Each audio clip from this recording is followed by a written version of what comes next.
Kenapa negara Indonesia dan Malaysia sering berselisih? Di Indonesia dan Malaysia merupakan dua negara yang berdekatan baik secara geografis, suku bangsa, dan budaya. Tetapi, mengapa hubungan kedua negara serumpun ini tidak selalu berjalan harmonis? Lalu, bagaimana kedua negara ini bisa saling berselisih? Mari kita lihat sejarah awal mula kerenggangan hubungan antara Indonesia dan Malaysia. Konfrontasi Indonesia-Malaysia. Konfrontasi Indonesia-Malaysia adalah sebuah perang mengenai masa depan Malaya, Brunei, Sabah, dan Sarawak yang terjadi antara Federasi Malaysia dan Indonesia pada tahun 1962 hingga tahun 1966. Perang ini berawal dari keinginan Federasi Malaya yang lebih dikenal sebagai Persekutuan Tanah Melayu pada tahun 1961 untuk menggabungkan Brunei, Sabah atau Borneo Utara dan Sarawak ke dalam Federasi Malaysia yang tidak sesuai dengan persetujuan Manila. Oleh karena itu, keinginan tersebut ditentang oleh Presiden Soekarno yang menganggap pembentukan Federasi Malaysia sebagai boneka Inggris merupakan kolonialisme dan imperialisme dalam bentuk baru serta dukungan terhadap berbagai gangguan keamanan dalam negeri dan pemberontakan di negara Indonesia. Pelanggaran perjanjian internasional. Konsep ini mencapai pada plan antara lain melalui perjanjian persetujuan Manila mengenai dekolonialisasi yang harus mengikutsertakan rakyat Sarawak dan Sabah. Pada tahun 1961, Kalimantan dibagi menjadi 4 administrasi, yaitu Kalimantan sebagai sebuah provinsi di Indonesia, Brunei, Sarawak, dan Borneo Utara atau Sabah sebagai koloni Inggris.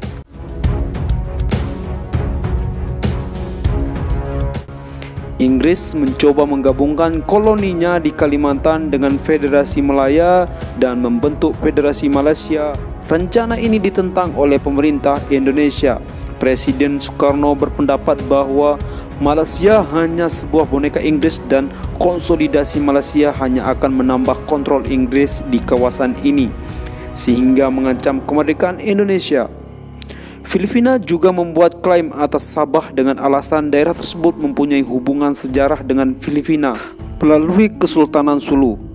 Filipina dan Indonesia secara resmi setuju untuk menerima pembentukan Federasi Malaysia apabila mayoritas yang hendak dilakukan di kolonial memilihnya dalam sebuah referendum yang diorganisasi oleh PBB.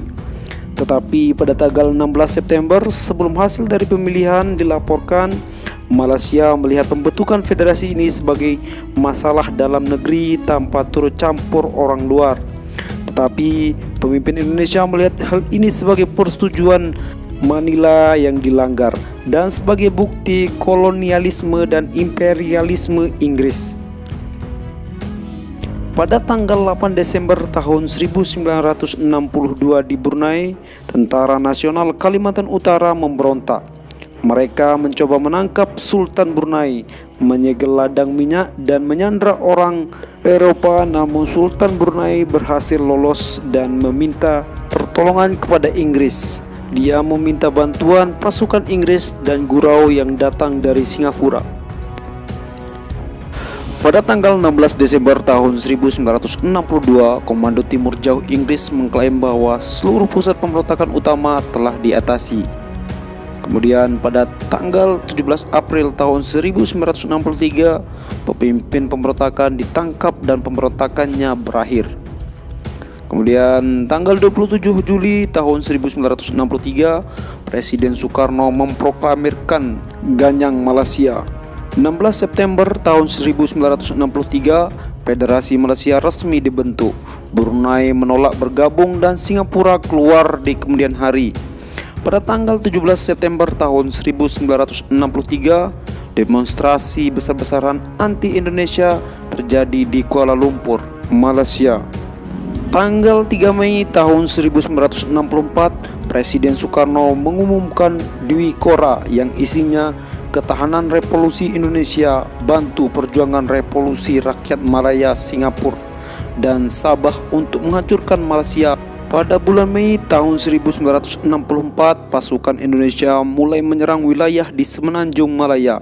Dibentuk komando siaga yang bertugas untuk mengkoordinat kegiatan perang terhadap Malaysia atau Operasi Dwi Kora. Komando ini kemudian berubah menjadi Komando Mandala Siaga atau Kolaga. Pada bulan Agustus tahun 1964, 16 agen bersenjata Indonesia ditangkap di Johor. Aktivitas angkatan bersenjata Indonesia di perbatasan juga meningkat. Tentara Laut Diraja Malaysia mengerahkan pasukannya untuk mempertahankan Malaysia.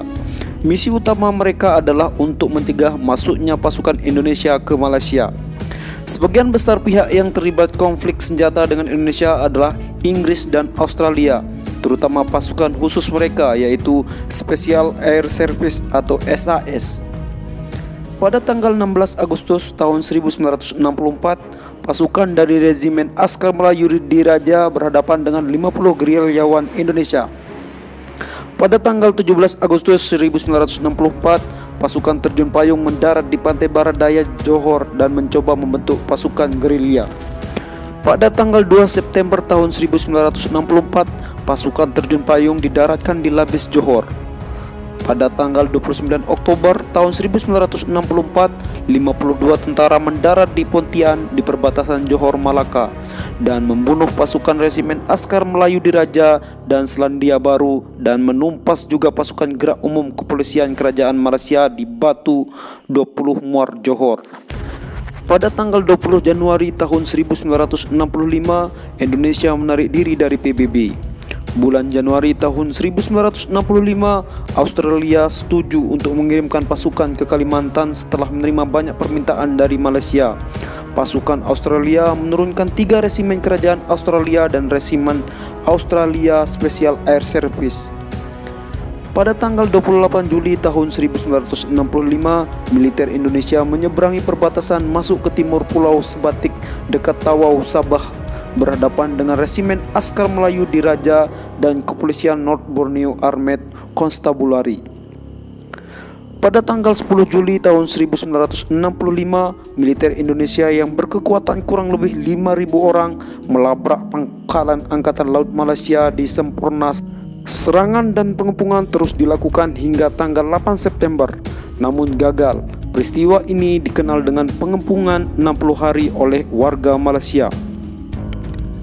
Akhir tahun 1965, Jenderal Soeharto memegang kekuasaan di Indonesia setelah berlangsungnya G30 SPKI oleh karena konflik domestik.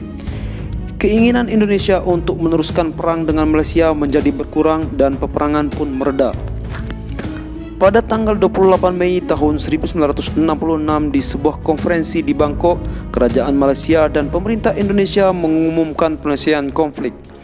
Kekerasan berakhir pada bulan Juni dan perjanjian perdamaian ditandatangani pada 11 Agustus dan diresmikan 2 hari kemudian. Demikian sepenggal sejarah awal mula kerenggangan hubungan Indonesia dan Malaysia.